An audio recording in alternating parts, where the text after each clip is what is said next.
Vamos falar, então, do presidente Médici até a fase da redemocratização, que é lá já nos meados dos anos 80. 1984, nós estamos na fase final da República Velha. Em 85, pode-se dizer que é o começo da redemocratização, porque nós temos a eleição para presidente aí no caso, e os militares saem de cena. Vamos lá, então, gente. Nós vamos falar do governo do Médici, Ernesto Garrastazu Médici. É esse personagem que aparece aqui, olha, né, nessa foto, né? O presidente Médici, ele é considerado um dos presidentes mais linha dura da ditadura militar. Vocês sabem que, mesmo entre os militares, havia uma divisão, né, sobre como conduzir a política. Haviam os militares que eram mais, digamos, mais brandos nas ações, né? Eles eram apelidados de Sorbonne. Sorbonne é o nome de uma universidade na França, né, em Paris. E havia o chamado linha dura, que era aqueles que achavam que tinha que massacrar mesmo os adversários políticos, mandar prender, mandar matar. Se bem que mesmo os da Sorbonne fizeram isso algumas vezes. A ditadura não poupava ninguém. Mas o Médici é um desses representantes da linha dura. Aliás, talvez o período mais difícil tenha sido ali no final do governo do Costa e Silva, quando foi decretado o AI-5, 1968, até pelo menos 1975, 76, até 79. Foi um período bem difícil. Esses são chamados anos de chumbo. Quem era adversário da ditadura era considerado terrorista. Então você não podia se manifestar. Vocês sabem que, em relação a isso, tem uma coisa interessante. Agora, em tempos de rede social, a gente vê muito falar sobre isso, de pessoas que viveram na época da ditadura e dizem assim, olha, mas a ditadura nunca fez nada de ruim comigo. A ditadura só perseguia quem se manifestava contra ela, ou quem era comunista. Aliás, ser contra a ditadura era ser comunista, eles diziam isso, né? Qualquer pessoa que questionasse o governo, que criticasse alguma ação do governo, era taxado como comunista. E aí a pessoa fala assim, mas contra mim, contra a minha família, a ditadura nunca fez nada. Porque provavelmente essas pessoas nunca se manifestaram. As pessoas aceitavam os desmandos, aceitavam tudo que a ditadura fazia, tudo que os ditadores faziam, sem reclamar, sem se manifestar, e aí, evidentemente, que a ditadura não ia fazer nada com essas pessoas. A pergunta é, todo mundo tem sangue de barata? Não, né? Para ver todos os erros acontecendo e ficar de braço cruzado e dizer amém? Não. Principalmente jovens. Vocês vão ver que existe uma forte movimentação de jovens estudantes da UNE, da UI, né, da UEE, né, que é a União Estadual dos Estudantes, a União Nacional dos Estudantes. Esses todos acabaram muitas vezes entrando em grupos de combate à ditadura, que é a chamada luta armada. Nós vamos falar disso mais adiante um pouco. Então, o que aconteceu? O presidente Costa e Silva ficou doente, ele teve um AVC, né, um derrame cerebral, e acabou tendo que ser afastado do cargo, então as eleições foram antecipadas, por isso que o Costa e Silva vai assumir em 1969. Lembrando que as eleições para presidente dentro da ditadura militar não eram eleições diretas, o povo não votava. Então, uma junta militar, um grupo de militares ali entravam num acordo de quem seria o próximo presidente. E aí eles nomeavam o presidente. O Congresso Nacional só precisava dar o seu parecer positivo.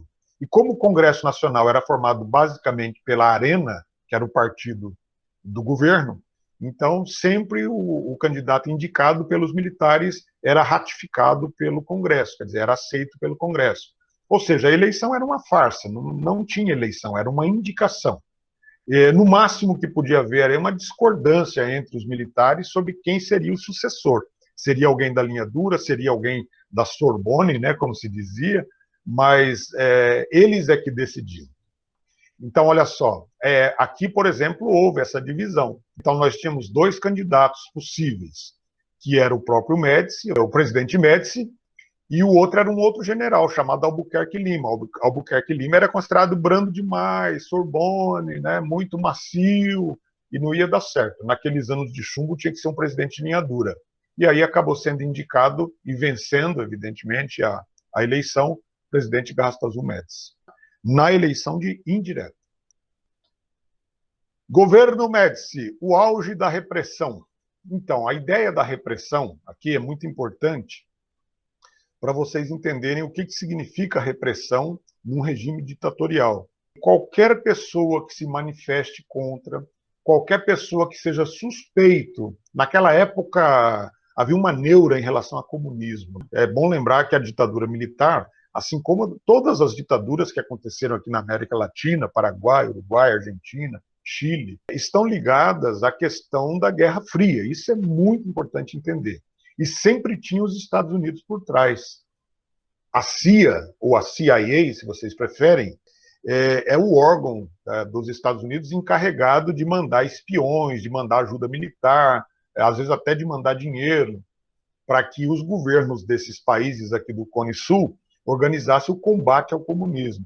Qual era a preocupação dos Estados Unidos? É que o comunismo se alastrasse pela América, como havia se alastrado pela Ásia, pela Europa Oriental, e eram as áreas dominadas pela União Soviética. Então, a disputa ideológica entre Estados Unidos e União Soviética acabou sobrando para os países aqui da América. Eles apoiaram, então, esses governos militares ditatoriais, e qualquer pessoa que fosse contrária ao governo por qualquer motivo, não precisava ser comunista, bastava ser contra o governo, já era taxado de comunista, entenderam? Então, um jornalista fez uma manchete fazendo uma crítica à política econômica do governo. O jornalista podia ser um capitalista de carteirinha, mas se criticou o governo, comunista, manda prender que é comunista, entenderam? E aí era assim, prendia, torturava, dava um sumiço no cara, enfim, nós temos muitos exemplos disso. Então, olha só, torturas e assassinatos nos presídios e delegacias com aval do Estado. Então, o Estado sabia que essas coisas aconteciam, o Estado que eu digo o governo, né, o presidente, os ministros, as Forças Armadas, eles sabiam que isso acontecia. Haviam dois órgãos de repressão, digamos, né, mais organizados. Um era o chamado DOPS. O DOPS é o Departamento de Ordem Política e Social. Esse era um órgão que se espalhou pelos estados também. Dentro dos estados era chamado de DEOPS, né? Então era departamento, aí entra um Ezinho aqui, Departamento Estadual de Operações Políticas e Sociais. E o chamado DOI-CODE. Então, DOI-CODE, o significado do DOI-CODE é Destacamento de Operações de Informações e Centro de Operações de Defesa Interna. Esses eram os órgãos da ditadura e eram conhecidos como porões da ditadura, porque era ali que eram torturados, eram ali que eram mortos, e pessoas passavam pelos tipos de tortura mais cruéis que vocês possam imaginar. Choque elétrico, o famoso pau de arara, né? Pendurar o cara com pés e mãos amarrados num pedaço de madeira, deixar o cara pendurado ali. Sala gelada, a pessoa totalmente sem roupa, noites frias, no chão, né? No chão frio de ladrilho ali e tal, de lajota, e jogavam água com mangueira, e a pessoa tinha que dormir à noite ali no frio. Coisas horríveis, além da pressão psicológica, porque muitas vezes eles levavam familiares do preso para assistir às torturas, às vezes crianças, para ver as mães sendo torturadas. E para que a tortura? Para que confessassem que faziam parte de uma organização terrorista, que é como ficou chamado os grupos que combatiam a ditadura. Nós temos casos terríveis assim. Então, olha, combate às ações subversivas, comunistas, movimentos estudantis e sindicatos. Ação subversiva eram todas as ações consideradas contrárias ao governo. Então, o sujeito já era considerado subversivo. E para vocês entenderem que mesmo se o sujeito fosse um militar, se ele fosse contra o governo, ele também poderia ser punido. Esse aqui é um exemplo. Ó. Esse é o coronel Vicente Silvestre, que aparece aqui na foto. Ele era um coronel, ele era um militar contrário às ações da ditadura. Ele achava que aquilo era um exagero e tal. Ele foi preso, foi fichado no DOPS. Okay? 1975, anos de chumbo. Então não salvava ninguém. Tivemos muitos militares, muitos não, mas alguns militares também que foram executados, que foram torturados pela própria ditadura. Os caras não eram de brincadeira, não. Dentro dessas ações de tortura e de perseguição a comunistas, socialistas, sindicalistas, trabalhistas, enfim, né, aos grupos contrários ao governo, surge uma operação chamada Operação Bandeirante, que é conhecida como OBAN. Presta atenção. Essa operação ela foi criada em 1969, em junho de 69, e o objetivo era o combate ao comunismo e à luta armada.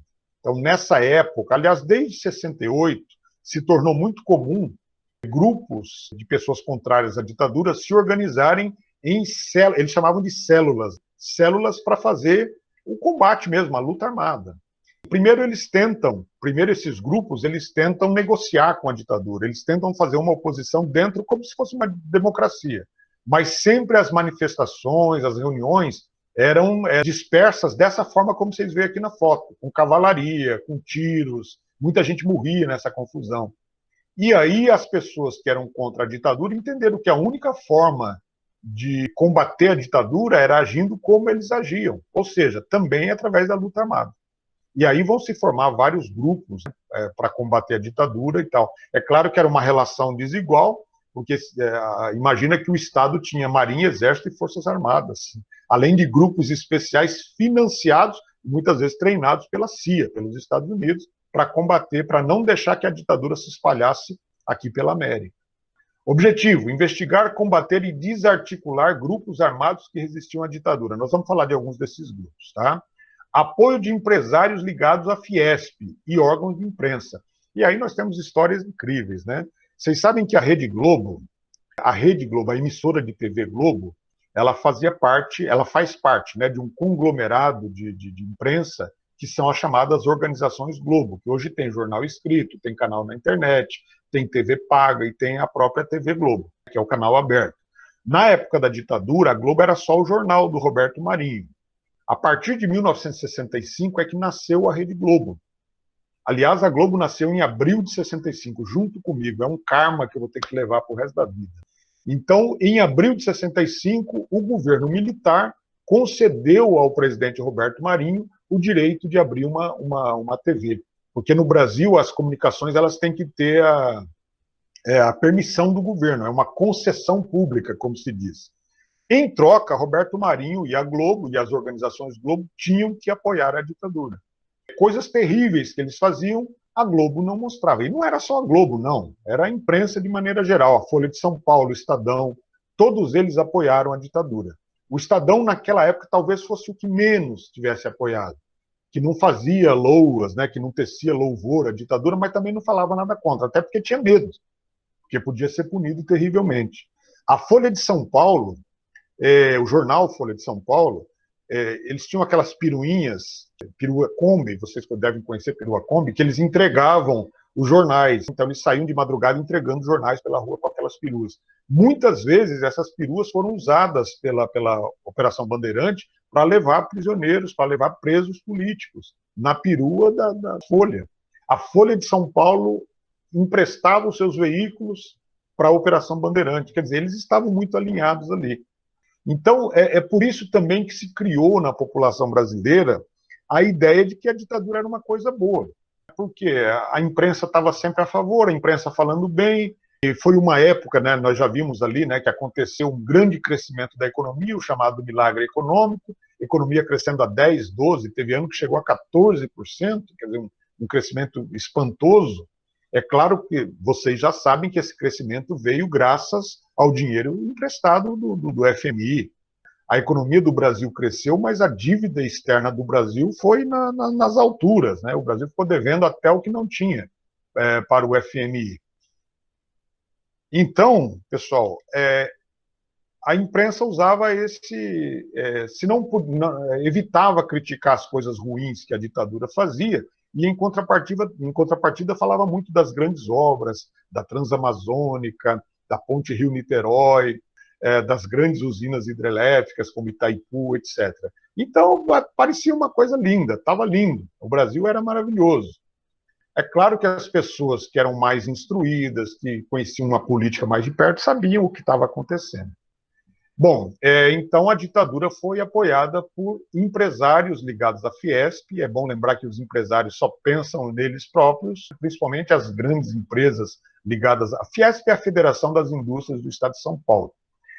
Não sei se vocês se lembram nas manifestações de 2013, 2014, nas manifestações contra a presidente Dilma Rousseff no impeachment, havia lá um pato amarelo lá na Paulista. Aquele pato amarelo era patrocinado pela Fiesp. A Fiesp patrocinou o impeachment da Dilma Rousseff também.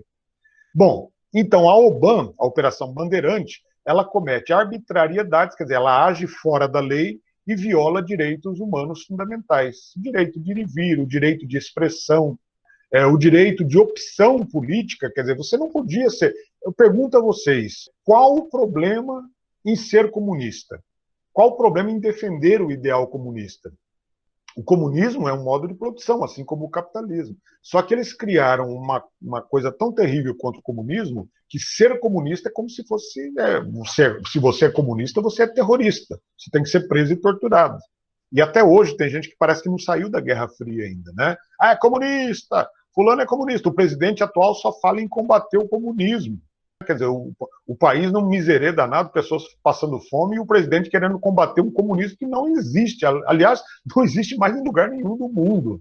E o discurso dele é combater o comunismo. Será que ele é maluco? Não. Ele fala para um público que ainda acredita nisso. Ele fala para um público que ainda tem a Guerra Fria na cabeça.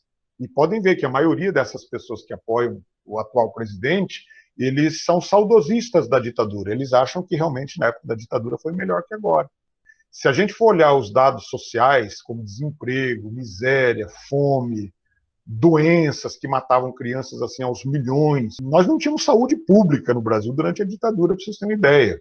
O Sistema Único de Saúde, que a gente chama de SUS, foi criado pela Constituição de 1988, depois da redemocratização. No Nordeste brasileiro, era a coisa mais comum as pessoas morrerem de fome e de sede. Criança, recém-nascido, era muita sorte se sobrevivesse, morria mais.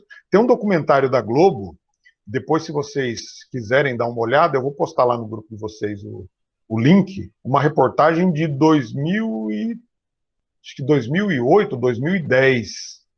Não, essa é de 2002 ou 2000, uma coisa assim. Depois tem uma outra de 2010 mostrando que tinha melhorado lá em relação a isso. Mas a reportagem de 2000 fala justamente dessa questão da fome no Nordeste. Quer dizer, até o ano 2000, o problema criado lá na época da ditadura não tinha sido resolvido ainda. Passados 20 anos, praticamente, 15 anos, o problema ainda não estava resolvido. Ainda havia muita fome, muita miséria no Nordeste. Comandado por oficiais do Exército, a OBAN reunia policiais militares, delegados e escreventes. Então, era um grupo bastante amplo, né? O comando geral cabia a um major chamado Valdir Coelho. E a sede da Operação Bandeirantes era aqui em São Paulo, na chamada Rua Tomás Carvalhal, número 1030. O prédio está lá até hoje. O prédio da Operação Bandeirantes está lá até hoje. É quase que uma espécie de museu da ditadura. Vamos ver um pouquinho desses abusos da Operação Bandeirante. Olha só. Abusos de autoridades ligados ao UBAN. Delegados e agentes corruptos ligados ao crime combatendo a subversão. É uma coisa absurda. Isso porque um dos delegados, aqui de São Paulo, né, o sujeito que comandava as ações aqui do DOPS aqui de São Paulo, era um delegado chamado Sérgio Fleury, Sérgio Paranhos Fleury. Esse cara, ele era delegado de polícia, ele era um notório bandido, ele era ligado a crimes mesmo. Coisa de jogo do bicho, tráfico de drogas, tráfico de armas, todo mundo sabia. E ele era um cara poderoso, porque os grandes chefões do crime organizado eram parceiros dele. E ele era um dos comandantes da Operação Bandeirantes aqui em São Paulo. Um dos comandantes do DOPS, inclusive. Então, era esse delegado Fleury o cara que, um dos piores, talvez não o pior, mas um dos piores torturadores que havia ali contra os suspeitos de cometerem práticas contra o governo ditatorial. Então, esse delegado Sérgio Paranhos Fleury é um exemplo do que era essa Operação Bandeirantes. Era bandidos, ele era um bandido mesmo, reconhecidamente, foi julgado póstumamente, inclusive, depois da morte dele. Muitos crimes que ele cometeu na polícia foram apurados, constatou-se que ele realmente era um bandido. Os militares aceitavam, né? Conseguiu convencer os militares do governo a eficácia da tortura no combate ao comunismo. Não tinha nada melhor do que torturar comunista para que eles entregassem os companheiros, entenderam? Para dizer de qual célula terrorista eles faziam parte, enfim. Aqui o DEOPS de São Paulo. Esse aqui é o delegado Fleury. Tem uma música do Zeca Pagodinho, chama Delegado Chico Palha. Não sei se vocês já ouviram. O delegado Chico Palha era um torturador também, né? É claro que é uma figura lá dos morros cariocas e tal, né? Mas segundo a tradição ali do morro, esse delegado Chico Palha era um desses que chegava quebrando tudo, batendo em todo mundo, para depois perguntar o que eles estavam fazendo. Esse aqui eu peguei um texto do livro, um parágrafo aqui do livro do jornalista Hélio Gaspari. Hélio Gaspari hoje escreve para a Folha de São Paulo, até pouco tempo ele tinha uma sessão no jornal O Globo também. Então ele escreve em seu livro, o livro chama-se A Ditadura Escancarada. Esse livro foi publicado, obviamente, depois do fim da ditadura, senão ele teria desaparecido também. Então ele escreve, isso aqui são palavras dele. Eu devia ter colocado aspas aqui, vou colocar agora bonitinho aqui. Os comandantes militares que incorporaram Fleury à Tigrada, Tigrada era o nome do grupo de militares que atuavam na Operação Bandeirante, sabiam que tinham colocado um delinquente na engrenagem policial do regime. Nos anos seguintes, o delegado tornou-se um paradigma, quer dizer, um símbolo da eficácia da criminalidade na repressão política. Um raciocínio que começara com a ideia de que a tortura pode ser o melhor remédio para obter confissão, transbordava para o reconhecimento de que um fora da lei pode ser o melhor agente para a defesa do Estado. Recompensando-o em 1971, por sugestão do CIE, o governo passou-lhe no pescoço a fita verde e amarela com a medalha do pacificador. É uma coisa maluca isso aqui. Colocar um bandido, a gente sabe que existem bandidos na polícia até hoje, né? Policiais, e não é só policial da rua, não, soldado raso, existe coronel, existe general que está metido aí com tráfico de armas, tráfico de drogas, todo dia a gente vê uma novidade em relação a isso, né? Agora, o muito curioso era colocar um cara desse, notório bandido, para combater o comunismo, né? Como se ser comunista fosse menos grave do que ser um bandido, assassino, traficante de armas, enfim. Aí, depois do Fleury, a partir de 1971, a Operação Obama passa a se articular com o DOI-CODE, que eram os outros órgãos de repressão do governo. E o comando passa para outro major do Exército. Esse é muito famoso. Esse aqui que é o ídolo do Bolsonaro, que é o Carlos Alberto Brilhante Ustra, morreu agora há pouco tempo atrás. Também foi julgado pela Comissão da Verdade, foi um grupo criado pela presidente Dilma Rousseff, para investigar os crimes da ditadura, né? Encontraram muitas ossadas, muitos cemitérios clandestinos, que os próprios generais confessaram e entregaram, dizendo onde que estavam, né? Onde que muitas pessoas que tinham desaparecido estavam enterradas. Então esse é o Brilhante Ustra, um dos maiores torturadores da ditadura militar. E, como eu disse, ídolo do Bolsonaro, ele sempre faz questão de exaltar o coronel Brilhante Ustra. Bom, vamos falar então um pouco da resistência. Eu sei que vocês já devem estar indignados com a ditadura, e é natural que fiquem indignados mesmo. Então você não pode suprimir a democracia simplesmente porque você discorda lembrando que o presidente João Goulart, ele não era comunista. A única coisa que ele queria fazer eram reformas que melhorassem a vida da classe trabalhadora. Quem não assistiu a aula sobre República Populista ou República Democrática no Brasil, até acho que é a segunda aula sobre esse tema, né? Que a gente fala do João Goulart, do governo João Goulart, eu recomendo que assista. Esses temas são muito importantes para o Enem, tá, pessoal? Então, quer dizer, por que o presidente João Goulart foi derrubado? Porque ele foi acusado de ser comunista. E ele de comunista não tinha nada, ele era do PDT, o partido que era o partido do Brizola, que, né, ligado ao partido do Getúlio, PTB, aliás, não PDT, PDT era o Brizola, o PTB. Então, olha só, o que a gente define como luta armada? Definição: grupos armados organizados para combater e derrubar a ditadura militar. Alguns desses grupos tinham mesmo a intenção de tomar o poder e implantar o comunismo, o socialismo, pelo menos, no Brasil. Isso principalmente depois de 1959, 60, que Cuba fez a sua revolução, derrubou lá um presidente ditador também, chamado Fulgêncio Batista, e a partir do Fidel Castro, né, Fidel, Ernesto Che Guevara, eles implantam lá na ilha de Cuba o socialismo. Isso servia de exemplo, né, e servia de estímulo para os grupos armados aqui da América Latina. Não tinha luta armada só no Brasil. Em todos os países que tinham ditadura, existia resistência armada.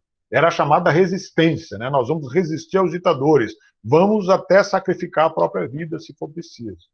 Então, olha só, no início, esses grupos eles tinham a pretensão de formar uma guerrilha rural, como aconteceu em Cuba. A Revolução Cubana, em princípio, é uma guerrilha rural, né? Eles conseguem organizar um grande exército rural que depois ataca Havana e toma o poder. Havana é a capital de Cuba. Só que, para poder formar esse exército rural, eles tinham que ter dinheiro. E eram, em geral, pessoas pobres, eram estudantes, eram operários, eram sindicalistas, alguns líderes políticos, eles não tinham dinheiro. Então, aí eles começam com a chamada guerrilha urbana, para poder levantar fundos para poder preparar essa guerrilha rural. Nós chegamos a ter uma guerrilha rural no Brasil, que é a chamada guerrilha do Araguaia. Tá? Nós vamos falar daqui a pouco. Então, o que eles faziam na chamada guerrilha urbana? Assaltos a bancos, assaltos a trens pagadores. Esses carros fortes que existem hoje, naquela época não existia. O dinheiro das empresas que iam e vinham e tal, eram levados por trens, eram chamados trens pagadores.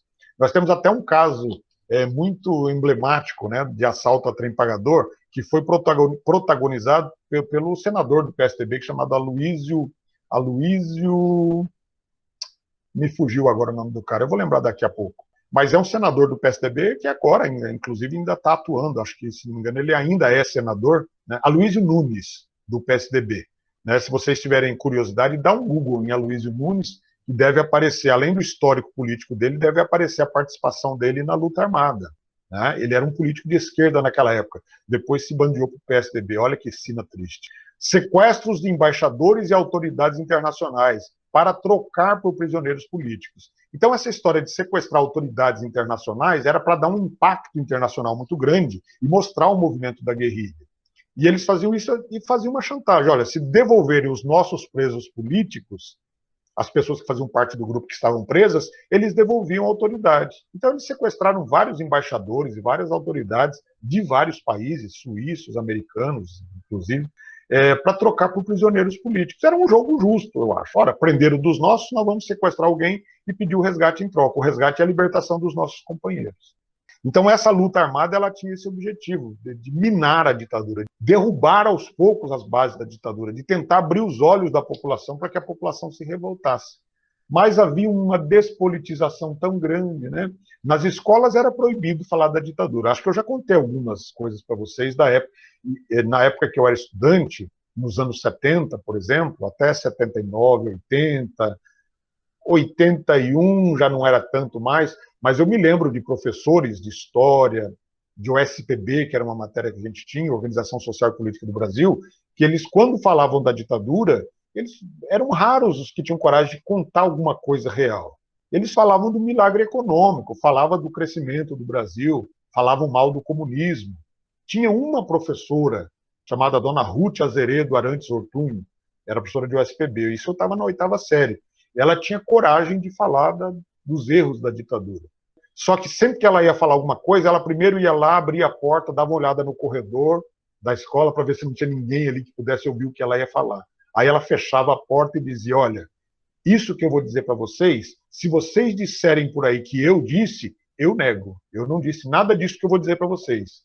E aí ela falava das torturas, falava dos abusos cometidos pelos militares, falava da miséria que existia nas regiões mais extremas do país, das crianças que morriam de fome, da exploração da classe trabalhadora, que o salário mínimo era uma coisa ridícula, que não dava para comprar uma cesta básica, entenderam? E só que era um pouco que tinha essa coragem, porque sabia que ao botar o pé para fora da escola, ou às vezes até dentro da escola mesmo, podia ser preso, por ser subversivo, por estar falando mal do governo. Imagina se fosse nos dias de hoje, né, que a gente fala mal do governo pelo Facebook, pelo Twitter, e tá lá, nossa vida tá toda lá. Se fosse nos tempos da ditadura, tava todo mundo preso, ninguém poderia falar mal do governo. Entenderam? Além dessa questão, tem também a questão do chamado ufanismo, né? O ufanismo assim, é tentar botar na sua cabeça um amor à pátria que você não tem. E para isso contribuía muito o jogo que a ditadura fazia com os meios de comunicação. Né? Eu vou falar um pouco disso mais adiante, quando falar do futebol. Olha aqui, vamos falar um pouco da luta armada. Essa figura que aparece aqui, olha, é Carlos Lamarca. Carlos Lamarca, ele era membro do Exército Brasileiro, inclusive, ele era capitão do Exército, ele acabou desertando, quer dizer, ele abandonou o Exército e partiu para lutar contra a ditadura militar. Ele é um dos grandes nomes da resistência à ditadura militar. Quem? Carlos Lamarca. Principais grupos armados, esses são os mais importantes. Haviam outros que não ganharam tanta notoriedade. Então, o ALN, que é a Aliança Libertadora Nacional, o Grupo Colina, essas são as siglas, né? O Comando de Libertação Nacional. MR8, Movimento Revolucionário 8 de Outubro, VPR era o grupo ao qual pertenceu a presidente Dilma Rousseff. Dilma Rousseff também participou da luta armada. Ela não chegou a pegar em armas, propriamente dito, mas ela que fazia a organização da célula a qual ela fazia parte. ela que cuidava ali da parte administrativa, de administrar o dinheiro do grupo. Então, aquelas histórias que falam que ela participou de assalto a banco, que ajudou a matar pessoas, é um pouco exagero, para manchar um pouco a história dela. Mas ela fazia parte do grupo, sim. E ela diz que tem muito orgulho disso, porque naquela época eram poucas as pessoas que tinham coragem de lutar contra a ditadura militar. Então, aqui o VAR Palmares, Vanguarda Armada Revolucionária Palmares, e o partido PCdoB, que tinha sido colocado na clandestinidade, e eles passaram a agir como um grupo, uma célula terrorista. As ações da chamada guerrilha do Araguaia foram comandadas pelo PCdoB. Carlos Lamarca, só um breve histórico dele aqui, né? Então, capitão do Exército Brasileiro, desertou ainda em 1969 e passou a liderar o grupo VPR, ícone da esquerda revolucionária contra a ditadura. Quer dizer, ele é um grande herói da esquerda que apreciava essa luta armada contra a ditadura militar, considerado mesmo um grande herói, porque sacrificou a própria vida pela democracia. Condenado pelo Superior Tribunal Militar como desertor e pior inimigo do Exército. A partir daí ele passou a ser perseguido. Liderou a guerrilha no Vale do Ribeira, que nessa região aqui, quando a gente vai para Peruíbe, aqui pela BR-116, a gente passa ali no chamado Vale do Ribeira, Miracatu, Registro, aquilo ali é o Vale do Ribeira, Juquiá, enfim. E ali nós tivemos, então, as maiores ações do grupo VPR, foram ali, na região do Vale do Ribeira. Eles participaram do sequestro do embaixador suíço, chamado Giovanni Bucher, em 1970, em troca da libertação de 70 presos políticos, que era aquilo que eu estava dizendo para vocês. Prenderam nossos companheiros, vamos sequestrar alguém importante para eles para poder ter os nossos companheiros de volta. Foi perseguido e morto pela polícia no interior da Bahia, em 1971. Então, morreu numa troca de tiros, no combate ali com a polícia, em 1971. Então, esse é um breve histórico sobre o Carlos Lamarca, que é considerado um grande líder aí. Existiam outros, evidente. Marighella, nós vamos falar também. Carlos Marighella era um pouco mais velho, né, do que o Carlos Lamarca. E Marighella, ele era, assim, digamos, um grande intelectual brasileiro. Ele era poeta, era professor, foi deputado, e ele entra para a luta armada ainda em 1964, assim que houve o golpe militar. Ele já se posicionou contra a ditadura militar, chegou a ser preso algumas vezes, depois foi solto. Ele já tinha participado da luta contra a ditadura lá na época do Getúlio Vargas. Ele foi preso em 1932, depois ele foi preso de novo, acho que em 38 ou 39, na época do Estado Novo. Então ele era um bravo defensor da democracia, Carlos Marighella. E passou, então, a liderar a luta armada no grupo da ALN, Aliança Libertadora Nacional. Ele se manifestou contra a ditadura já em 64 e, a partir de 66, ele já estava liderando a ALN. Foi morto numa emboscada pelo delegado Fleury, aqui em São Paulo, na capital paulista. Nessa foto aqui que vocês veem à direita, embaixo, isso aqui é um monumento ao local onde o Marighella foi morto. Ele saía de um restaurante com uma mulher, que eu não sei se era esposa dele, enfim, e mais alguns amigos, e o grupo de polícia do Fleury, da Operação Bandeirantes, haviam cercado a região, eles estavam escondidos atrás de alguns carros. Isso aqui não é foto do dia, tá, gente? Eu peguei essa foto, que é a foto do monumento aqui. É uma foto bem recente, como vocês podem ver. E aí, então, os policiais começaram a atirar, e eles atiraram também, houve uma troca de tiros, e aí o Marighella foi assassinado ali. Então ele participou, inclusive, do sequestro do embaixador Charles Elbrick, que é muito famoso, a história desse sequestro é muito famosa, e quem participou, inclusive, desse sequestro foi um político que ainda está atuando hoje. Eu não sei se ele tem cargo público ainda, se ele tem algum cargo de deputado, que é o Gabeira. Vocês já devem ter ouvido falar do Gabeira, né? Fernando Gabeira, que é um grande líder da esquerda também, hoje ainda, né? Ele é do Partido Verde, se não me engano. Ele participou desse sequestro. Então tem um filme, inclusive, chamado O Que é Isso, Companheiro?, que conta essa história do sequestro do embaixador Charles Elbrick. Aqui nós temos a capa da revista Veja, que apoiava a ditadura também, né? Procura-se Marighella. Aqui ele estava sendo procurado vivo ou morto, ofereciam recompensa, inclusive, pela cabeça dele. E aqui nos melhores tempos de deputado e tal. Então essa era a luta armada no Brasil. Aqui um pouco da guerrilha do Araguaia. Esses daqui são os principais líderes, né? Mas existiam outros tantos. A guerrilha do Araguaia foi o maior movimento guerrilheiro e o que teve talvez maiores repercussões durou mais tempo. Nessa região, é chamado Guerrilha do Araguaia, porque a maior parte das ações acontecem às margens do rio Araguaia. E é uma guerrilha rural, como pretendiam os primeiros combatentes da ditadura. Então é um movimento rural comandado pelo PCdoB, eu não acho aqui o ponteiro do mouse que está subindo, que coisa maluca, achei. Então olha só, o PCdoB comanda a guerrilha na região do Araguaia, onde hoje aqui é Tocantins, Maranhão, o Pará, é bem aqui nessa região de divisa aqui que se concentraram. Essa pontinha aqui do atual estado de Tocantins, na época não existia Tocantins, era só Goiás, né? Depois é que dividiram os dois estados. Essa pontinha aqui é conhecida como Bico do Papagaio. Aqui aconteceram ações terríveis, né, na região do Bico do Papagaio. Palco das ações, divisa entre os estados de Goiás, Pará e Maranhão, Goiás, que no caso hoje seria Tocantins, né, depois da divisão. Inspirado na Revolução Cubana, pretendiam derrubar a ditadura e implantar o socialismo no Brasil. Esse era o objetivo do Partido Comunista do Brasil desde que ele foi criado, desde a sua origem, era criar o socialismo no Brasil. Formado por cerca de 80 guerrilheiros, duramente combatidos pelos militares, dos quais menos de 20 sobreviveram. Muitos deles desapareceram, os corpos nunca foram encontrados, e mesmo os que sobreviveram foram presos. Então o movimento foi completamente dominado. Membros desse grupo eram estudantes, profissionais liberais, homens e mulheres dos mais diferentes níveis sociais. Eram pessoas inconformadas com a ditadura militar. Eu coloquei aqui, eu nomeei os líderes, né? João Amazonas, que é essa figura aqui, depois se tornou deputado no Brasil, tal, depois do fim da ditadura.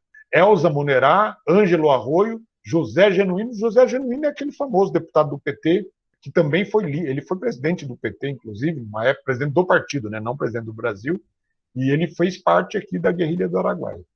Duramente combatido, o movimento é vencido pelo exército em 1974. Então, em 74, a guerrilha do Araguaia sai de cena. Aqui nós temos uma ficha de desaparecidos políticos, de pessoas que desapareceram, eram membros da guerrilha do Araguaia que simplesmente desapareceram. Muitos deles até hoje, mesmo depois do fim da ditadura, nunca tiveram seus corpos achados. As famílias não puderam sepultar os seus mortos, né, como se diz, para dar um alívio, enfim. É claro que, evidentemente, morreram. Isso aqui é uma coisa incrível, a chamada Operação Condor, ou Condor. Operação Condor, vocês sabem que Condor é uma espécie de águia, urubu, é uma ave de rapina que existe lá na região dos Andes, Cordilheira dos Andes, que margeia ali os países da América do Sul, né, como o Chile, a Argentina. Mas por conta dessa ideia de que era uma operação que iria congregar vários países da América do Sul, apoiados pela CIA, então eles deram esse nome de Operação Condor. Aqui no Brasil era chamado carinhosamente de Operação Carcará. O carcará, digamos que é o condor brasileiro, é o urubu brasileiro, é o carcará. Né? Não é bem um urubu, é um gavião, mas enfim. O que foi a Operação Condor? Aliança político-militar entre regimes militares da América do Sul. Lembrando que essa história de ditadura militar não tinha só no Brasil. A América do Sul inteira, praticamente, tinha presidentes ditadores que tomaram o poder da mesma forma como aconteceu aqui com os militares que derrubaram João Goulart. Lembrando do contexto da Guerra Fria, da forte pressão dos Estados Unidos contra presidentes democráticos, principalmente presidentes ligados às classes trabalhadoras. Isso não podia. Ser ligado à classe trabalhadora era quase sinônimo de comunismo. E se é comunismo, é ligado à União Soviética. E se é ligado à União Soviética, é inimigo dos Estados Unidos. Entenderam qual é essa do contexto da Guerra Fria? É isso.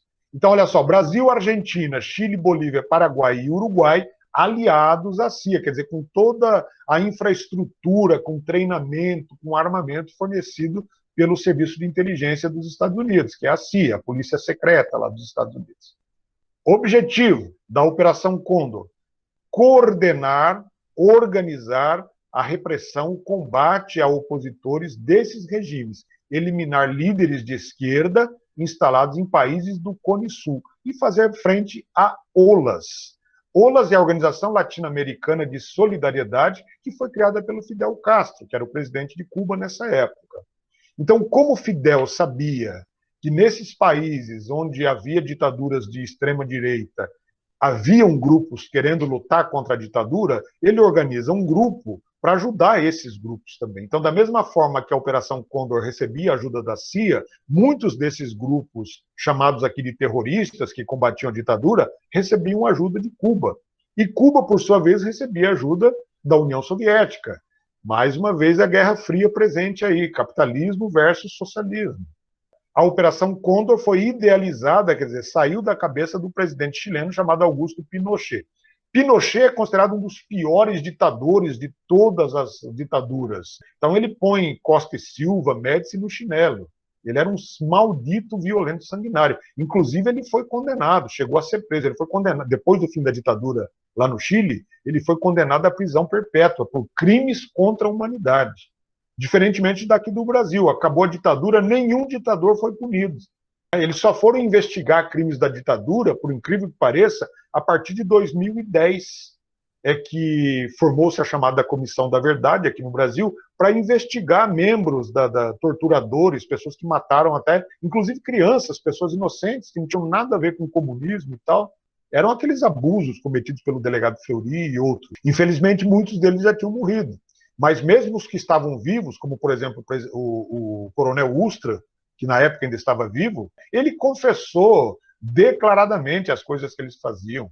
Ele falava isso com prazer até, parece que com um sorriso nos olhos, né? De quando eles pegavam comunistas que eles odiavam, colocavam no helicóptero do exército, levavam em alto mar e jogavam o cara lá de cima do helicóptero para cair no mar. Era assim que eles matavam alguns que eles não queriam de jeito nenhum que aparecesse o corpo. Então, esse presidente, Augusto Pinochet, ele é considerado o pior de todos. Mas em vários países, Argentina, Chile, Uruguai, Paraguai, os ditadores foram punidos pelos seus crimes. No Brasil, não. No Brasil, ninguém foi punido.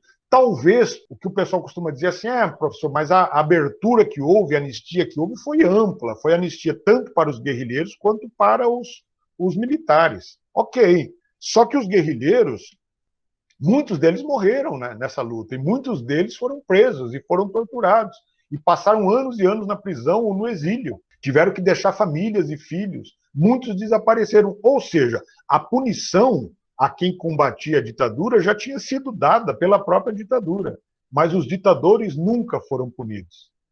Essa história de abertura ampla e restrita significava isso. Os militares que promoveram essa abertura, começando pelo presidente Ernesto Geisel, entrando pelo presidente João Batista Figueiredo, são os dois últimos da época militar, tinha essa pretensão de que os militares não fossem punidos. Tá bom, nós vamos acabar com a ditadura, mas com o seguinte acordo, não vai punir ninguém. Nós sabemos que cometemos excessos, exageros, mas ninguém vai ser punido. Então o Brasil ficou sendo um país da impunidade nesse sentido. Isso, de certa forma, acaba estimulando muita gente até hoje a ficar chamando a ditadura de volta. Inclusive deputados e o próprio presidente, muitas vezes exaltando a ditadura, exaltando torturadores. Não sei se vocês se lembram da cena, talvez não, do impeachment da presidente Dilma, quando o atual presidente Bolsonaro foi fazer o voto dele pelo impeachment, ele disse que ele dedicava o voto dele ao coronel Carlos Alberto Brilhante Ustra, que ele chamou de o terror de Dilma Rousseff. Isso está gravado, vocês podem procurar no YouTube, na internet, que vocês vão ver o discurso dele lá. Quer dizer, ele estava dentro do Congresso Nacional, um deputado federal dentro do Congresso, elogiando um torturador. Em qualquer país sério, ele sairia preso lá do Congresso. Mas aqui no Brasil, ele foi eleito presidente da República. Vocês verem que a memória da nossa ditadura militar realmente é desconhecida da maioria das pessoas. As pessoas conhecem muito pouco sobre ditadura, até porque nas escolas se fala muito pouco, até hoje se fala muito pouco. Mas é um assunto que precisa ser realmente conhecido, vocês precisam estudar, precisam ler sobre isso. Não são 2 aulas de história que vão realmente ensinar vocês sobre ditadura militar, tá, gente? Para fazer parte da nossa consciência, da nossa cultura política, a gente precisa conhecer isso, tá bom? Olha só, além da luta armada, né, que eram esses movimentos chamados de terroristas, nós temos também a chamada resistência pacífica. Ou seja, pessoas que eram contra a ditadura e às vezes tentavam se manifestar sem necessariamente pegar em armas. Então, entre esses resistentes, esses contrários, nós temos muitos artistas, cantores, poetas, bispos. Dom Paulo Evaristo Arnes, morreu agora alguns anos atrás, Ele era o cardeal arcebispo aqui de São Paulo. Ele foi um grande combatente da ditadura, né? Quer dizer, em defesa dos direitos humanos, na verdade. Ele nunca pegou em arma e foi lá para tentar derrubar o presidente, para tentar derrubar a ditadura. Mas ele era um dos combatentes, ele é um dos nomes mais importantes na chamada resistência pacífica. Jornalistas, né? Muitos se manifestavam contra a ditadura. Muitos deles foram presos, muitos deles foram exilados. Músicas e peças de teatro eram previamente censuradas. Falar em censura na ditadura é chover no molhado. A censura era a principal arma da ditadura, além da tortura, evidentemente. Eu me lembro, quando era criança, a gente nem tinha televisão em casa nessa época ainda, que a televisão era uma coisa ainda muito cara. A gente tinha um vizinho que tinha televisão, então a gente dizia que ia assistir televizinho. E passava um programinha à tarde, tipo 6 horas da tarde, na extinta TV Tupi. Naquela época a Globo não havia chegado ainda ao interior. A Globo era uma emissora que só chegava aqui na capital de São Paulo, no Rio de Janeiro mesmo. Então, na TV Tupi tinha uma sessão de desenho animado chamada Sessão Patota. Então, tinha uns desenhos assim como Esquilo Sem Grilo, Xodó da Vovó, Formiga Atômica, lá vai a biônica, Formiga Atômica.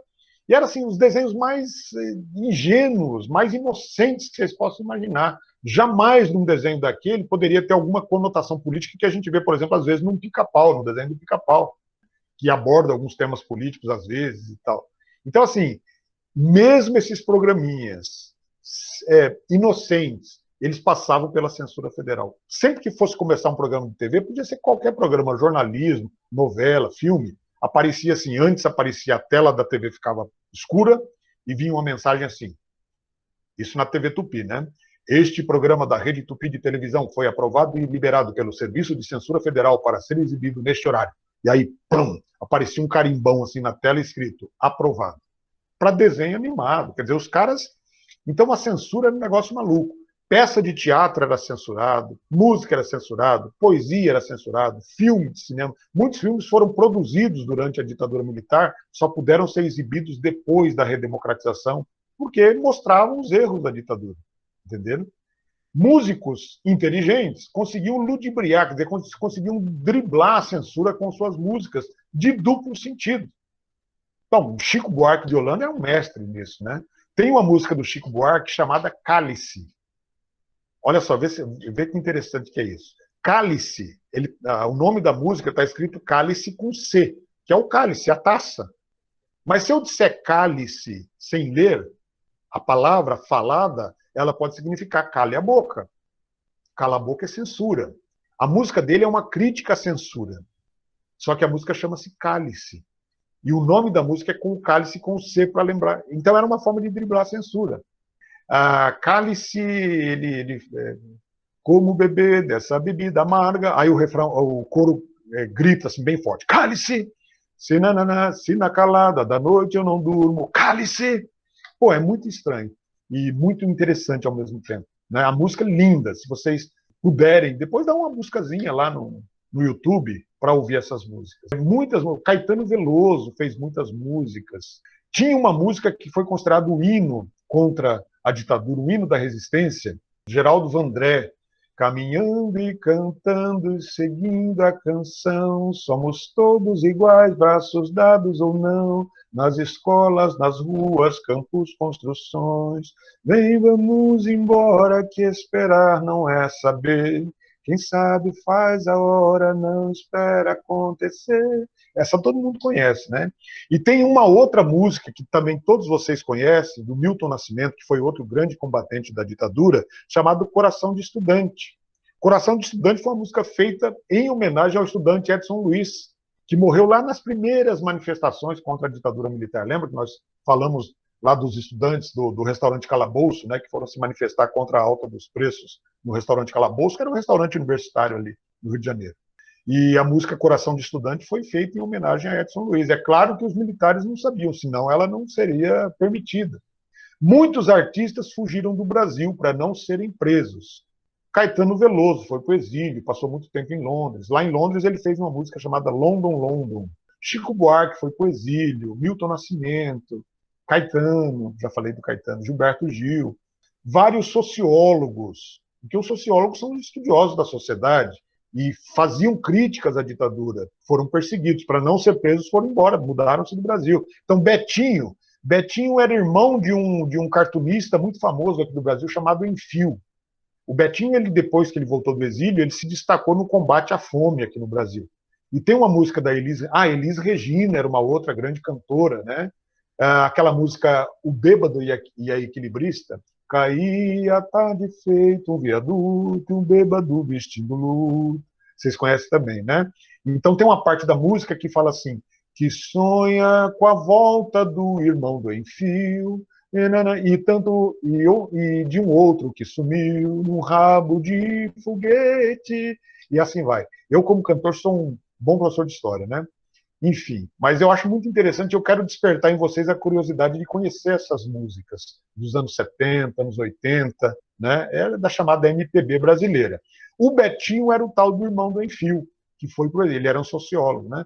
O ex-presidente Fernando Henrique Cardoso, que era sociólogo naquela época também, professor universitário, foi para o exílio. O grande poeta e sociólogo Ferreira Goulart, morreu agora há pouco tempo atrás também foi para o exílio. Passaram lá 15, 20 anos no exílio, fora do seu próprio país. Agora, além dessa música da chamada MPB, né, que era a música de resistência, nós tivemos, principalmente no Rio de Janeiro e lá em Salvador da Bahia, um grupo de artistas, aí envolve Moraes Moreira, Pepeu Gomes, Gilberto Gil, Caetano, que é o chamado movimento Tropicália. Então, a Tropicália fazia essa chamada música engajada. A música engajada é a música com conotações políticas, só que sempre tinha que ser disfarçado, não podia falar abertamente, porque senão o músico era preso e a música era censurada e não podia sair. Então o censor era às vezes meio tapado e era muito fácil dar uma rasteira nele, fazendo músicas de duplo sentido. Além da música engajada, né, da música política, da Tropicália, de tantos outros artistas, nós temos também aquela música que era chamada neutra, que foi muito criticada, inclusive, pelos que combatiam a ditadura, porque diziam que os caras eram muito molengas demais por não se manifestarem, por não usarem a sua popularidade contra a ditadura. É o caso, por exemplo, do movimento conhecido como Jovem Guarda. Cantores como Erasmo Carlos, Roberto Carlos, Gerry Adriane. Então eles faziam músicas assim, melosas, falando de amor, de aventuras amorosas e tal, mas nunca falavam de ditadura. Então a acusação que se faz contra eles é que, assim, se não é contra a ditadura é porque é a favor. Não necessariamente. Eu nunca vi nenhum desses cantores dizendo que era a favor da ditadura. Eles simplesmente se colocavam numa posição de neutralidade. Mas quem era a favor da luta armada, que era contra a ditadura e dava a cara a tapa, não aceitava que músicos importantes como Roberto Carlos, por exemplo, ficassem na encolha. Não tivesse coragem de falar, não, eu sou contra e fizesse alguma coisa contra. Entenderam? A única coisa que Roberto Carlos fez contra a ditadura foi uma música que ele dedicou a Caetano Veloso, uma música que ele fez em homenagem a Caetano, que é Debaixo dos Caracóis. Já ouviram essa música? Debaixo dos caracóis dos seus cabelos, uma história para contar de um mundo tão distante. Ele faz essa música em homenagem ao Caetano, que estava no exílio em Londres, na Inglaterra. Então a música não é para uma moça bonita, não, e tal, a música é para o Caetano. Um dia vou ver você chegando num sorriso, pisando a areia branca, que é seu paraíso. Então, entenderam? É mais assim, uma coisa muito leve para um personagem como Roberto Carlos, que poderia, inclusive, abrir a mente das pessoas, poderia convencer muita gente que a ditadura era uma coisa ruim para todo mundo. A ditadura só era boa para os próprios ditadores, para os generais que estavam no poder e para os empresários que apoiavam a ditadura, que tinham todo o apoio da ditadura. Para o povão, para a maioria das pessoas, era um terror, era uma coisa horrível. Esses presidentes ditadores, eles souberam usar muito bem, assim como fez Stalin lá na União Soviética, né? Eles souberam usar muito bem a propaganda em favor do Estado ditatorial. Aqui nós temos, esse aqui é o capitão do Tri, né, de 1970, no México, o jogador Carlos Alberto, que era capitão do time, lateral direito da seleção de 70. Não cheguei a ver essa Copa, tá, gente? A primeira Copa que eu assisti, realmente entendendo um pouquinho já e gostando de futebol, foi em 1978, que foi a Copa da Argentina. Ainda durante a ditadura, inclusive. Mas eu não... A de 70 eu era muito criança, eu tinha 5 anos ainda na época. Então, olha só, governos militares atrelavam o sucesso da seleção brasileira de futebol à ditadura. Então, assim, quer dizer, o Brasil vai bem, a ditadura consegue dar esses resultados. Olha, somos tricampeões do mundo. E aqui tem uma história curiosa da Copa de 70, que o técnico da seleção brasileira era um jornalista, quer dizer, era um jornalista, esportista, tal, chamado João Saldanha. O João Saldanha, ele era comunista de carteirinha, ele era um adepto do comunismo, e ele fazia críticas à ditadura. Na época da Copa de 70, o presidente era o Médici ainda. Então, o que faz o Saldanha? Bom, Saldanha montou um time maravilhoso, o time que foi campeão em 1970, dispensa elogios e comentários. Todo mundo sabe da história da Copa de 70, eu acho. E quem montou o time, quem treinou o time, deixou o time prontinho, certinho para ir para a Copa, classificou nas eliminatórias e tal, foi o João Saldanha. Um dia foi um ministro do Médici lá e disse para ele: olha, senhor João Saldanha, o presidente pediu para o senhor convocar o atacante Dario. Dario era um atacante que jogava, acho que no Atlético Mineiro, no Cruzeiro, não sei, era lá de Minas, chamado Dadá Maravilha.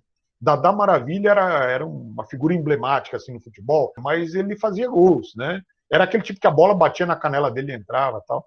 Ele próprio dizia que Dadá Maravilha, Beija-Flor e helicóptero são as três únicas coisas que param no ar. Então, Dadá, helicóptero e Beija-Flor. Mas era uma figura muito simpática, todo mundo adorava o Dadá, ele era uma figura mitológica quase.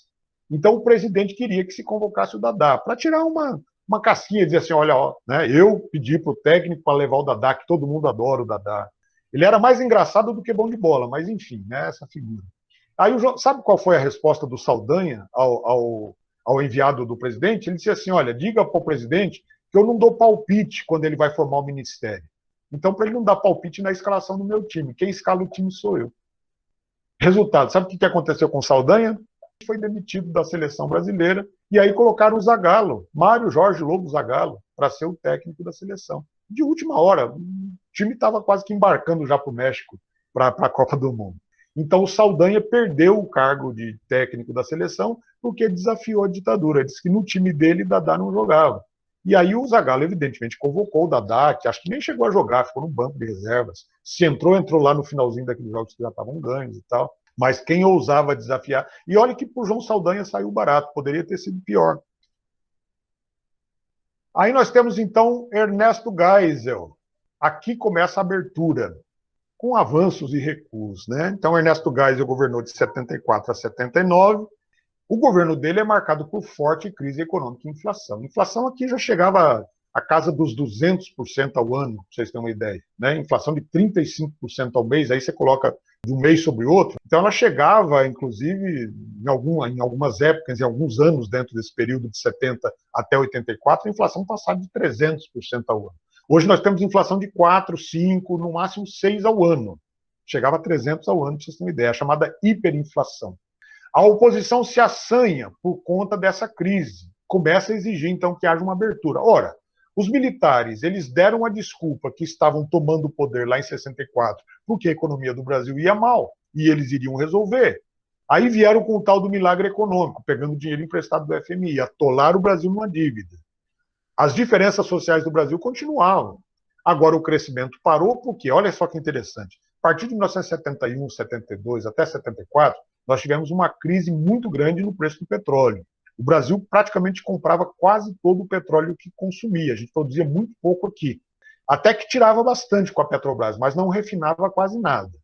Então, a gente comprava petróleo, principalmente dos Estados Unidos. Os Estados Unidos compravam, por sua vez, o seu petróleo dos países árabes, lá do Irã, do Iraque, etc.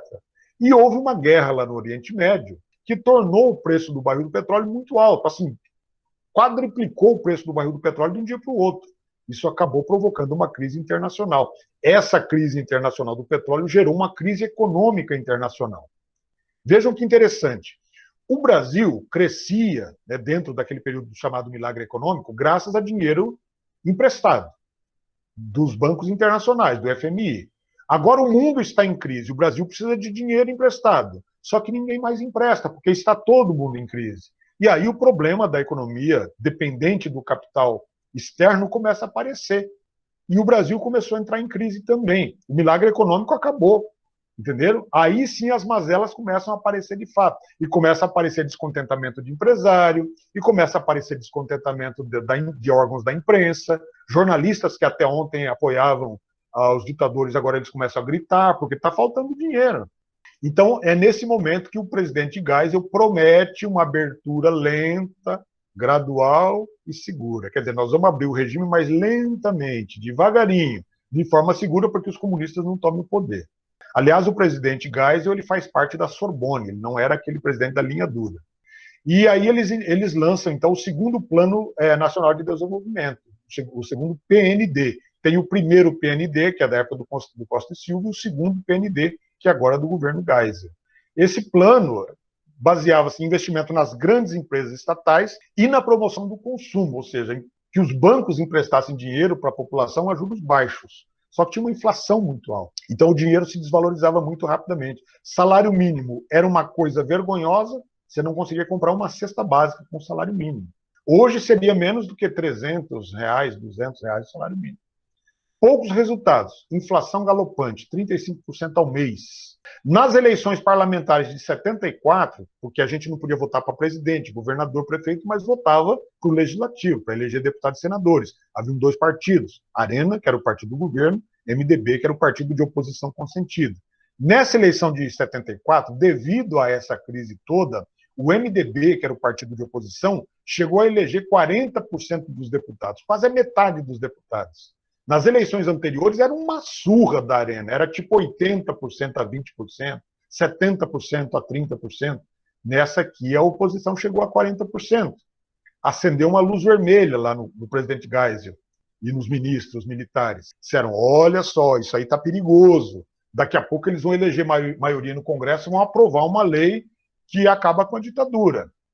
E o que vamos fazer então? Aí alguns eram a favor de endurecer ainda mais o regime, de dizer, não, vamos acabar com eleições diretas, mesmo para deputado, porque senão os caras vão ganhar da gente. O pessoal da Sorbonne dizia assim, não, é preciso flexibilizar mais, porque se a gente endurecer agora nessa crise, vai arrebentar. Porque agora não vamos ter apoio de ninguém mais, porque a imprensa já não está mais nos apoiando, muitos empresários já estão contra a gente.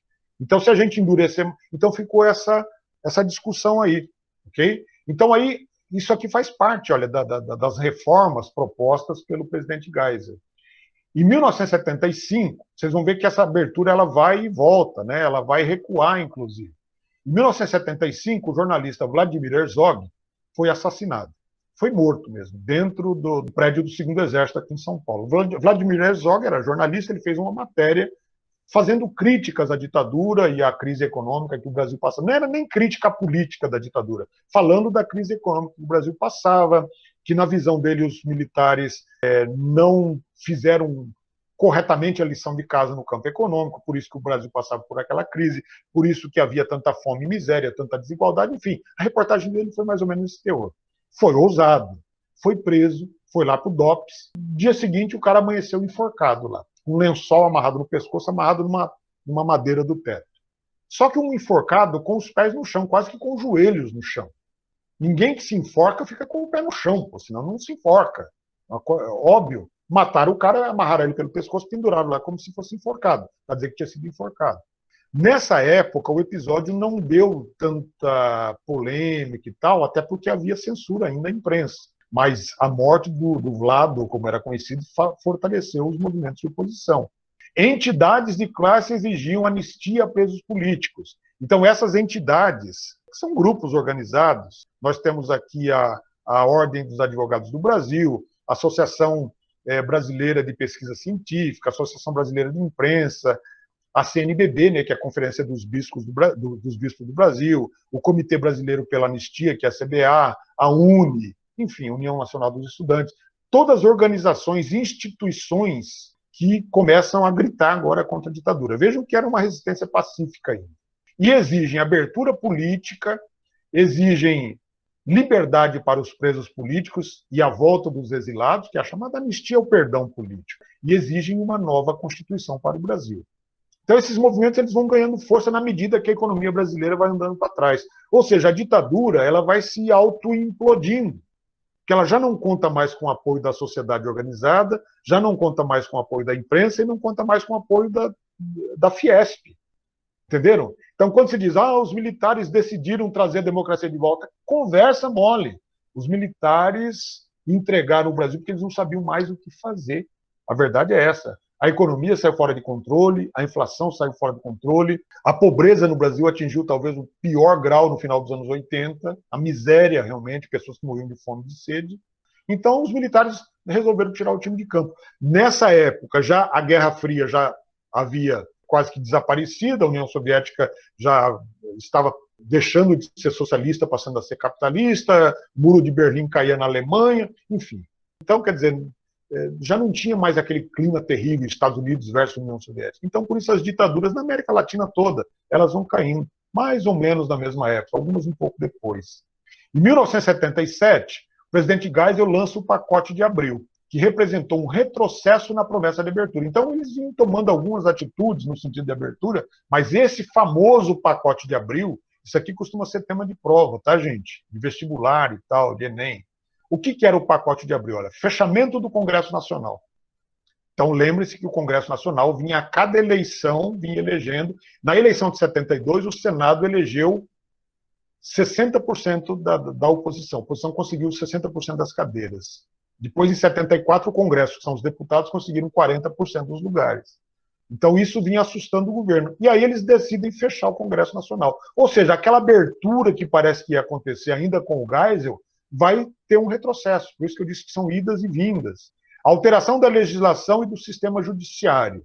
Aprovação de leis por maioria simples. Quer dizer, as leis não precisavam mais ser aprovadas por 2/3 do Congresso e tal. Restrições a campanhas eleitorais. Aqui tem uma história curiosa que aparece uma lei, eles criaram uma lei aqui, chamada Lei Falcão. O autor dessa lei era um deputado chamado Armando Falcão, que era ligado à ditadura, era do partido da Arena. Por que eles fizeram a Lei Falcão? Porque eles diziam assim, a propaganda nessa época estava liberada, fazia parte do processo de abertura lenta, segura e gradual do Ernesto Geisel. E os candidatos do partido de oposição, que era o MDB, eles falavam muito da ditadura e começavam a mostrar os erros da ditadura, e por isso que eles eram eleitos. Então a Lei Falcão, ela restringia a propaganda. O que era a propaganda de acordo com a Lei Falcão? Isso durou até 86, 87, para vocês terem uma ideia. A propaganda era assim, aparecia a foto do deputado na TV e uma legenda apenas com o narrador dizendo a carreira política dele. Nasceu em não sei que ano, foi deputado, é professor, é advogado, e só. Era uma descrição para que o eleitor conhecesse o candidato daquele jeito. Então o deputado não podia falar. E era rápido demais, quer dizer, mal dava tempo da pessoa ler o que diziam. Entenderam? Então, era uma forma de evitar que aparentemente tem liberdade política, porque os candidatos podem se candidatar pelo partido da oposição, entenderam? Só que não podiam fazer campanha. E a mudança do mandato presidencial para 6 anos, temendo já que, se tivesse eleições em breve, até o presidente do MDB pudesse ser eleito. Okay? E aí nós temos o último presidente da ditadura militar, que é o presidente João Batista Figueiredo. Ele foi apoiado, foi indicado pelo general Geisel para promover essa abertura que o Geisel tentou fazer, mas que não conseguiu, não deu muito certo. Então, Figueiredo era considerado também um presidente da Sorbonne, quer dizer, ele não era muito linha dura, embora gostasse um tanto da tortura, existem relatos em relação a isso, da época que ele ainda não era presidente. Mas é o Figueiredo que vai levar ao fim da ditadura, ele que vai fazer o processo de transição da ditadura para a democracia. Governo de João Batista Figueiredo, de 79 a 85, 6 anos de governo.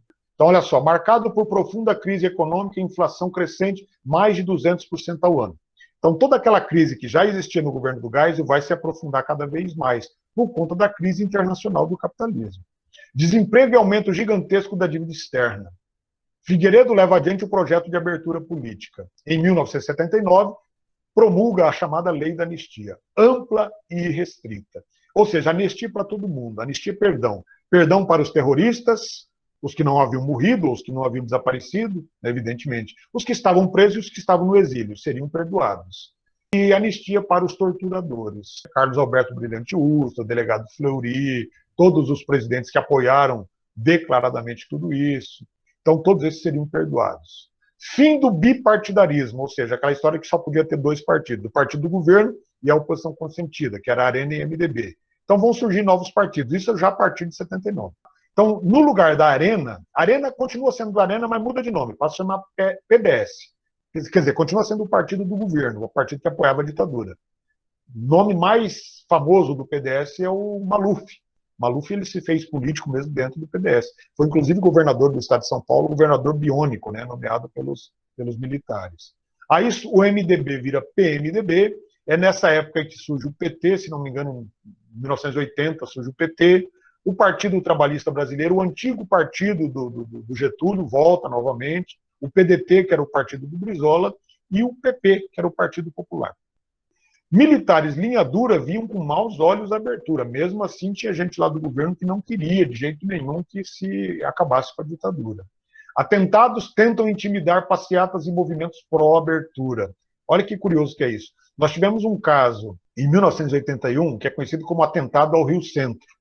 Então havia... Rio Centro é o nome de uma casa de espetáculos lá em Jacarepaguá, no Rio de Janeiro.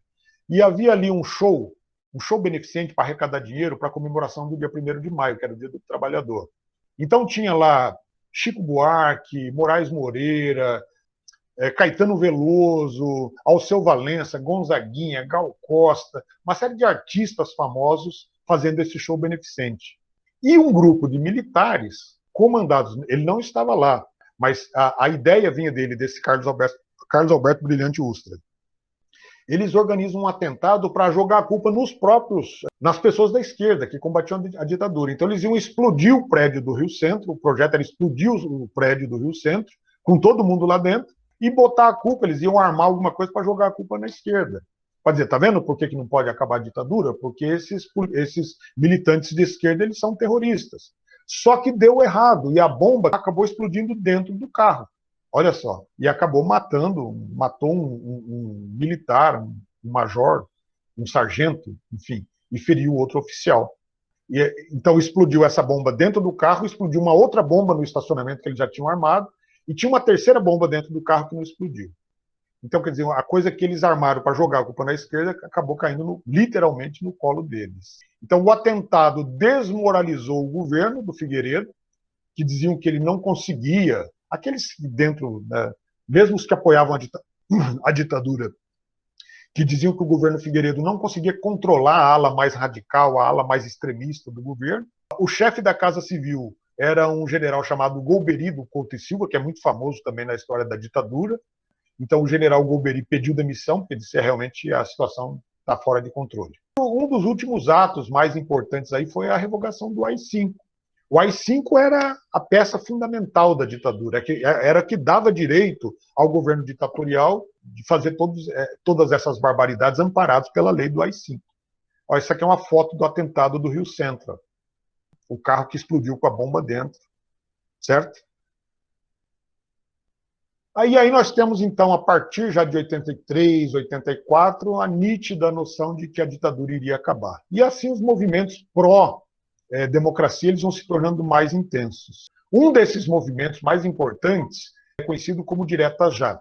Desse daqui eu já me lembro bem. Em 84, 85, eu era estudante universitário nessa época, e mesmo lá no interior de São Paulo a gente fez manifestações pelas diretas, negócio bacana. E foi aí que eu comecei a gostar de política. Então, olha só, movimento liderado por Ulisses Guimarães e por alguns políticos do PT, do Partido dos Trabalhadores, inclusive o Luiz Inácio Lula da Silva, que nessa época Não, ele não era deputado, ele concorreu a governador de São Paulo em 82 e perdeu. Mas já era um político importante. O Lula, Luiz Inácio, ele tinha sido líder sindical, chegou a ser preso durante a ditadura por comandar greves e tal. Em 1983, nós temos o primeiro comício das Diretas Já, que aconteceu em Goiânia. Por que em Goiânia? Ora, porque lá estava mais próximo de Brasília, né? Vocês sabem que Brasília está dentro do estado de Goiás, o Distrito Federal está dentro de Goiás. Então lá foi o local que eles encontraram para fazer a primeira manifestação, o primeiro grande comício, e esse comício não foi atacado pelos militares, quer dizer, os militares nessa altura já haviam concordado que não dava mais para se manter no poder, eles não davam conta mais de segurar o Brasil. Estimulados pelas eleições diretas para governador e para o Congresso Nacional em 82, que elegeu, inclusive, vários governadores do MDB. Ampla adesão nacional de artistas, jornalistas e pessoas comuns populares. E aí vem a chamada emenda Dante de Oliveira. Dante de Oliveira era um deputado do MDB, na época já chamado PMDB. Ele propõe uma lei no Congresso Nacional, que era a lei das diretas, para que a próxima eleição que aconteceria em 1985, em janeiro de 85, fossem eleições diretas para presidente, para que o povo já pudesse votar para presidente. Só que a emenda Dante de Oliveira, levou esse nome em homenagem ao deputado, né?